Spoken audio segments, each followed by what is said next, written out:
所以它整个完全进不去吧？应该是说我完全找不到这一个购买的窗口在哪里啊？啊，可是你如果下载那个 PDF 档也没有用它只是教学手册而已啊。所以如果今天你们没办法登录，民众拿健保卡来也没办法买，对啊，他没办法没办法登记嘛。对啊，我根本没有办法去登录。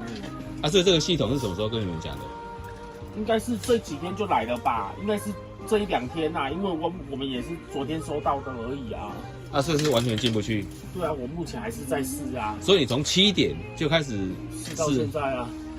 啊，等一下，如果是这样的话，你会不会延后时间？因为9点半就不行嘛。一定是要延后的啊，因为势必一定是延后的嘛。对啊，戴下来，口罩嘛，现在还没有。